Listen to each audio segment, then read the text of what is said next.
India ने पाकिस्तान पे बहुत शानदार जीत हासिल की है और इस पूरे मैच को एनालिसिस को सिर्फ 5 पॉइंट्स में समझते हैं। 5 पॉइंट्स में हमें समझ में आ जाएगा कि आखिर इस पूरे मैच में हुआ क्या है। सबसे पहला पॉइंट की हम बात करेंगे वो है प्लेयर ऑफ द मैच। 5वें ओवर में भारत ने अपना पहला विकेट खोया रोहित शर्मा के नाम पे। रोहित शर्मा जब आउट होते हैं 20 रन पर आउट हो जाते हैं और नंबर 3 पर विराट कोहली आते हैं। इसके बाद ये संभल कर बहुत संभल कर बैटिंग करते हैं और टीम को आगे लेकर जाते हैं और शुभमन गिल के साथ 69 रन की साझेदारी करते हैं। इसके बाद शुभमन गिल जब आउट होते हैं इसके बाद आते हैं श्रेयस अय्यर और श्रेयस अय्यर के साथ 114 रन की एक कमाल की और विशाल पार्टनरशिप, बहुत इंपॉर्टेंट पार्टनरशिप करते हैं श्रेयस अय्यर के साथ। अब 83वें ओवर में खुशदिल शाह के खिलाफ चौका लगाकर अपनी सेंचुरी पूरी करते हैं और टीम इंडिया को जीत दिला देते हैं। ये प्लेयर ऑफ द मैच पहला पॉइंट मैं आपको बता रहा हूं।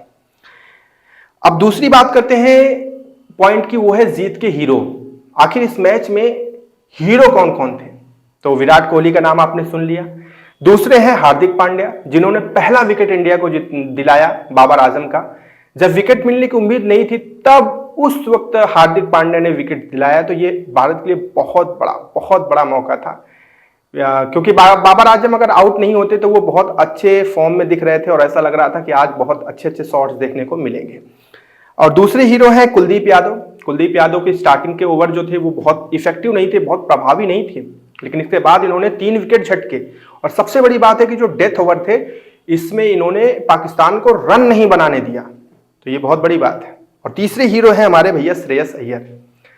श्रेयस अय्यर जब विराट कोहली के साथ पार्टनरशिप करने आते हैं, बैटिंग करने आते हैं, तो श्रेयस अय्यर के ऊपर भी बहुत बड़ी रिस्पॉन्सिबिलिटी होती है, लेकिन बड़े संयम के साथ श्रेयस अय्यर जो है विराट कोहली के साथ 114 रन की एक अहम पार्टनरशिप करते हैं। और जब श्रेयस अय्यर आउट होते हैं तो भारत इस स्थिति में खड़ा था कि जीत एकदम सामने दिख रही थी। अब अगले पॉइंट की बात करते हैं, वो है हार की वजह।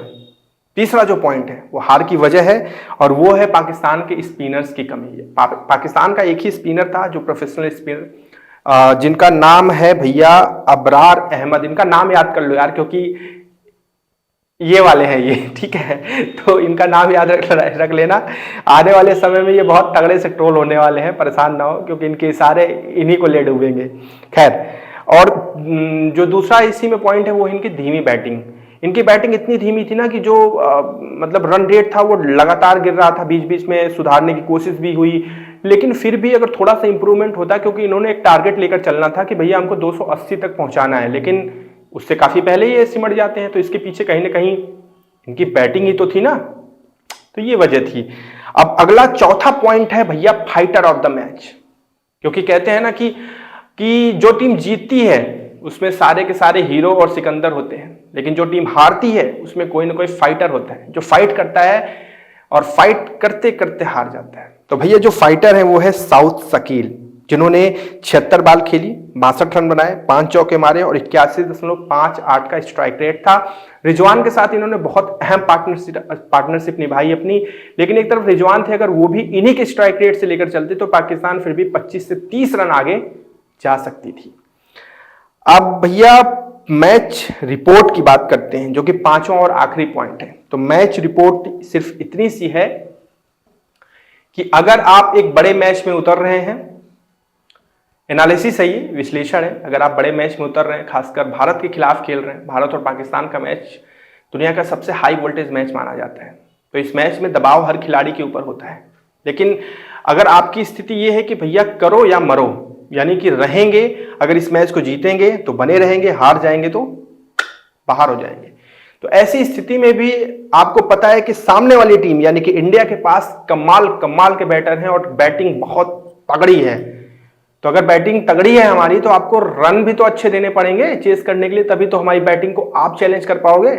खैर कोई बात नहीं, हम बस इतना कहेंगे कि हमें उम्मीद है कि शायद न्यूजीलैंड बांग्लादेश से हार जाएगी और फिर पाकिस्तान बांग्लादेश को हरा देगी और फिर हम न्यूजीलैंड को हरा देंगे और पाकिस्तान सेमीफाइनल में आ जाएगी और भगवान ने चाहा तो एक मुकाबला फिर हो जाएगा इसी टूर्नामेंट में पाकिस्तान और इंडिया का।